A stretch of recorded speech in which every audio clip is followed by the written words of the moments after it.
की मीटिंग हुई है, यहाँ पे क्या कुछ बातें हुई हैं? देखिए, हमारी उनकी मुलाकात मोर्चे में संगठन कहाँ तक हमारा ठीक है, कहाँ अभी कमज़ोर है, उसको कैसे ठीक किया जाए हुई। दूसरा, प्रदेश में कहाँ-कहाँ हम लोग कार्यक्रम करें, उस पे चर्चा हुई और आने वाले दिनों में और कौन-कौन से दल अपने साथ जोड़ा जाए, इस पे चर्चा हुई है। सर कौन-कौन से दल जुड़ने की अभी बात हुई है? क्योंकि आप तो कह रहे हैं कि आप बीजेपी से नहीं जुड़ेंगे, तो उसके अलावा और भी जो दल हैं, वो कह रहे हैं कि चाहे बसपा ने कहा है कि वो किसी और के साथ मिलकर 2022 का इलेक्शन नहीं लड़ेंगे, तो किन दलों की आप बात कर रहे हैं? देखिए, कांग्रेस भी चिल्ला रही है, सपा भी चिल्ला रही है, बसपा भी चिल्ला रहे, ऐसा नहीं है, वो बसपा के बात से मत आइए, अंदर पढ़िएगा तब मिलेगा। ये सभी लोग चाह रहे हैं कि छोटे दलों से समझौता हो।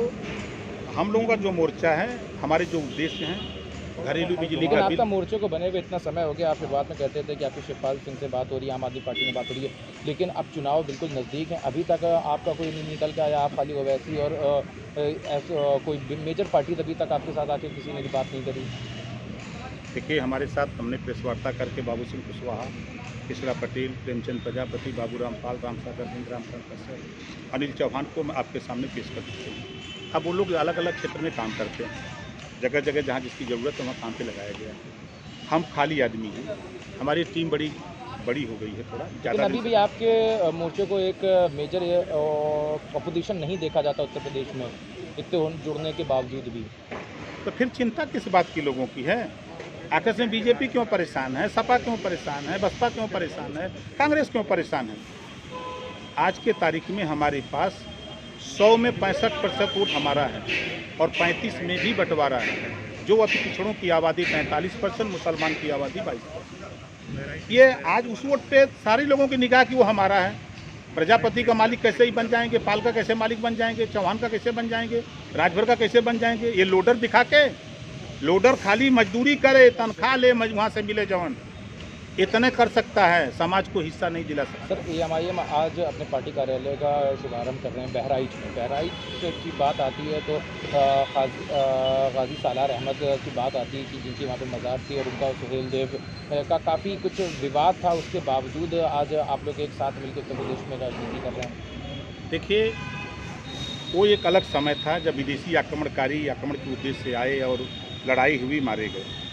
आज लोकतंत्र है, लोकतंत्र में भारत के ओवैसी जी हैं, न कि विदेश के। आज वो देश की सबसे बड़ी पंचायत दिल्ली में, आज वो मेंबर ऑफ पार्लियामेंट है और ओम प्रकाश राजभर उत्तर प्रदेश की जो असेंबली है उसमें हम मेंबर हैं। तो हम लोगों ने अपने अधिकार के लिए, हक के लिए एक मोर्चा बनाया है। ये बात कही जा रही है ना। आपने देखा कश्मीर में महबूबा मुफ्ती और बीजेपी समझौता करके सरकार बनाते। लेकिन ज़्यादा तक नहीं चला वो समझौता, मत खत्म भी चले, हो गया, मत चले, क्योंकि आपका भी खत्म चला हो जाएगा। नहीं। देखिए, ये तो वो एक और दौर था। आपने सपा बसपा का देखा, 36 का लेकिन आंकड़ा लोगों था। में तो जो वहाँ के लोग हैं, क्या लोग भी अभी साथ में हैं? क्योंकि आप तो लोगों की बात करी जाए जो आपका वोट आप मांगे। जब चलेंगे वहाँ बहराइच में, करोड़ों हिंदू गाजी मियाँ के मज़ार पे चादर चढ़ाने जाते, करोड़ों। मेरे साथ चलिए, मैं दिखा दूँ, 20 दिन चलिए। आस्था अलग अलग है, जो जिस जहाँ मानता है वहाँ अपना वो जाता है। कल मंत्रिमंडल विस्तार हुआ है, उत्तर प्रदेश के 7 मंत्रियों को कैबिनेट में शामिल किया गया है। आप किस तरीके से देखते हैं कि अगर मतलब आपकी इतनी ज़्यादा महत्वाकांक्षा है कि बीजेपी से अलग होगा, आज अगर होते तो शायद आपको भी उसमें शामिल किया जाता? देखिए, हम लालची नहीं हैं, हम लालची नहीं हैं, पहली बात। दूसरी बात कि मंत्रिमंडल विस्तार से साफ जाहिर हो गया कि नाकामी अपनी छुपाने के लिए फिर नए मंत्री बनाए गए हैं। स्वास्थ्य मंत्री हटाए गए, जो जनता की मूल समस्या है। स्वास्थ्य मंत्री हटाए गए, जो जनता की मूल समस्या है। ये इससे हटाए गए लोग हैं और तमाम जो मंत्री हटाए गए हैं इनके, ये नाकामी प्रदर्शित करती है। कोरोना जैसी महामारी में गंगा जी में लाशें तैर रही थी। उस समय यूपी के मुख्यमंत्री और देश के प्रधानमंत्री बंगाल में वोट मांग रहे थे। जब लोग ऑक्सीजन मांग रहे थे, वेंटिलेटर मांग रहे थे, तब ये लोग वोट मांग रहे थे। किस मुंह से जाएंगे?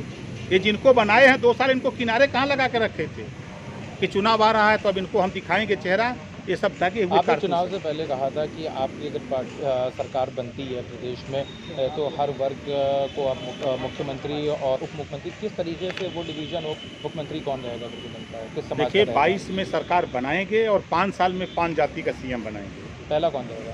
पहला राजभर भी हो सकता है, कुशवाहा भी हो सकता है, मुसलमान भी हो सकता है, चौहान भी हो सकता है, पटेल भी हो सकता है, कुशवाहा भी हो सकता है। 5 होंगे। इसमें तो विवाद नहीं हो जाएगा? नहीं, कि कोई पहले विवाद। हम पहले हम भैया विवाद कहाँ है?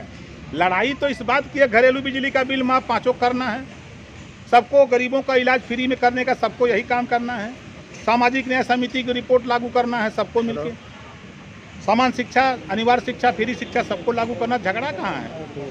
राजभर एक दो सवाल और हैं। इससे पहले वो दिग्विजय सिंह ने कहा है जो डीएनए का भागवत का बयान आया था उसके बाद उन्होंने कहा है कि ओवैसी और भागवत मोहन भागवत का डीएनए सेम है। तो ये बात है, इससे पहले भी ओवैसी पे कट्टरपंथी और ये सारे इल्ज़ाम लगे उसके बावजूद आप लोग साथ में हैं। क्या लगता है कि मतलब इससे कितना फ़र्क पड़ेगा? क्योंकि यही कहा जा रहा है कि बंटवारे की राजनीति, वो कम्युनलाइजेशन की राजनीति करते हैं, कम्युनलिज्म की राजनीति करते हैं ओवैसी। मोहन भागवत जी ने जब कहा कि डीएनए एक है तो 403 सीट है, 80 सीट मुसलमानों को दे दे टिकट, ये बीजेपी के लोग 80 सीट उनका हिस्सा बनता, दे दे, डीएनए सही हो जाएगा। मोहन भागवत जी का बयान है कि डीएनए अगर एक है, हिंदू मुसलमान भाई भाई, तो 22 में हिस्सा कहाँ जाई? दे दे 80 सीट मुसलमान के, तब ना डीएनए सही लौकेगा। बना दे मुख्यमंत्री मुसलमान को बीजेपी के लोग, तब डीएनए सही लौकेगा ना। केशव प्रसाद मौर्य ने कहा है कि जो भी कार सेवक शहीद हुए थे उनके नाम पे सड़कों का निर्माण किया जाएगा उत्तर प्रदेश में आज का। इससे ज़्यादा कुछ नहीं कर सकते, शिक्षा पे बात नहीं कर सकते।